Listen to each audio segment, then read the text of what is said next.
আলোচ্য বিষয় দোকান দখল, লুটপাট এবং নিরাপত্তার বিষয় প্রসঙ্গে। আমি জয়কুমার দাস, কমলপট্টান চাঁদনি বাজার বগুড়ার পরিচালক। দোকানটির প্রোপাইটার আমার মা কুমকুম দাস। আজ আমি গভীর উদ্বিগ্ন ও নিরাপত্তাহীনতার মধ্যে আপনাদের সামনে হাজির হয়েছি। আমার ব্যবসা প্রতিষ্ঠান সংঘটিত ভয়াবহ একটি ঘটনার তথ্য তুলে ধরতে। গত 11 সেপ্টেম্বর 2025 ইংরেজি মাগরিব নামাজের পর আনুমানিক সন্ধ্যা 6টা 45 আমার দোকানের পূর্ব পাশে পরিকল্পিত দখল অভিযান চালানো হয়। সেখানে নেতৃত্ব দেন 20 নং ওয়ার্ড আওয়ামী লীগের বিএনপি সহকল্যাণ সম্পাদক মোহাম্মদ আনোয়ার হোসেন। তার সঙ্গে ছিল তার শালক নুরু, নিউ মার্কেটের বাবু এবং তারা আরো 30 থেকে 40 জন সহযোগী নিয়ে তারা সুকৌশলে আমার দোকানে সিসিটিভি ক্যামেরা ফুটেজ যেন না নিতে পারি এই জন্য সিসি ক্যামেরার লাইনটা বন্ধ করে দোকানের ভিতরে মালামাল লুট করে এবং আমার ক্যাশে থাকা 25,000 টাকা এটা তারা নিয়ে যায় এক পর্যায়ে। উল্লেখ করে যে দোকানের বিষয়ে আমি বহুদিন যাবৎ সিভিল কোর্টে একটি মামলা দায়ের করি। সবসময় আইনের উপর ভরসা রাখি। মামলাটি চলমান থাকা সত্ত্বেও তারা বেওয়ারিশ পথে এই হামলাটি চালায়। ঘটনার আগে থেকেই তারা এই প্রস্তুতি নিয়ে থাকে আর কি। আনোয়ার হোসেন আমাকে এলাকায় থাকতে দেবে না বলতে নানাভাবে হুমকি দিয়ে আসছিল।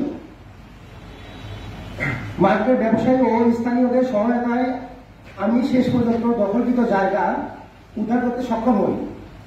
পরে থানায় দিয়ে একটি ডায়েরি জিডি করি আর কি। ঘটনার বিস্তারিত লিখিতভাবে তাদেরকে দেই আর কি। তবুও হামলাকারী আমাকে নানাভাবে হয়রানিমূলক ভাবে নিয়ে হত্যার হুমকি থেকে শুরু করে যাবতীয় ভাবে ইয়ে করে আসতেছে আর কি, হুমকি দিচ্ছে আর কি। আমি আইনের প্রতি শ্রদ্ধাশীল একজন সাধারণ ব্যবসায়ী। আমি নিয়মিত ভ্যাট ট্যাক্স প্রদান করে ব্যবসা করে আসছি। অথচ কিছু প্রভাবশালী ব্যক্তি রাজনৈতিক পরিচয় ব্যবহার করে আমার জীবন এবং জীবিকাকে হুমকি মুখে ফেলেছে।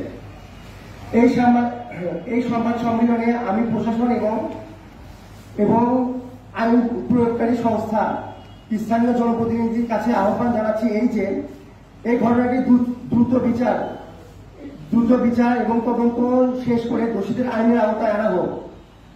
আমার এবং আমার পরিবারের জন্য যথাযথ নিরাপত্তা নিশ্চিত করা হোক। রাজনৈতিক প্রভাব খাটিয়ে কেউ যেন আইনকে বৃদ্ধা বলে দেখাতে না পারে সেই বিষয়ে কঠোর পদক্ষেপ নেওয়া হোক। লুটপাট হওয়া অর্থ এবং ক্ষতিগ্রস্ত মালামাল ক্ষতিপূরণের ব্যবস্থা নেওয়া হোক।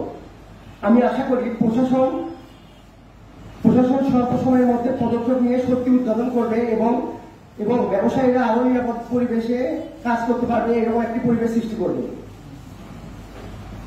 পরিশেষে আমি উপস্থিত সাংবাদিক ভাইদের প্রতি কৃতজ্ঞতা প্রকাশ করছি। আপনারা সত্য প্রকাশে সবসময় গুরুত্বপূর্ণ ভূমিকা পালন করেন। আশা করছি আপনারা এই ঘটনার প্রকৃত তথ্য জনগণের সামনে তুলে ন্যায় বিচার নিশ্চিতে সহায়তা করবেন। সবাইকে ধন্যবাদ জানিয়ে আমার আজকের সংবাদ সম্মেলনকে এখানে শেষ করছি। তাহলে রাশেদুল আপনাকে কি প্রস্তাব দিচ্ছিল? অনৈতিক প্রস্তাব দিচ্ছে নাকি? অনৈতিক প্রস্তাব বলতে একতরফা বিচার করতেছে সে। আমার কাগজপত্রের ভ্যালিডিটি যাচাই না করে আমি বলতেছি আমার এই প্রপার্টিটা ব্যাংকে মর্গেজ আছে।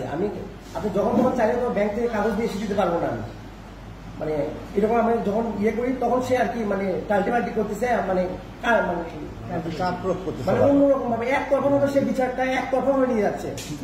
অনৈতিক সুবিধা আদায়ের জন্য এটা হতে পারে এরকম। তার একটা পক্ষ আছে, সে পক্ষ আমাকে অনৈতিক একটা আর্থিক একটা লেনদেনের বিষয়ে আমাকে জানাইছিল। আমি সেটা প্রত্যাখ্যান করে আমি তৎক্ষণাৎ সেটা আইনগত একটা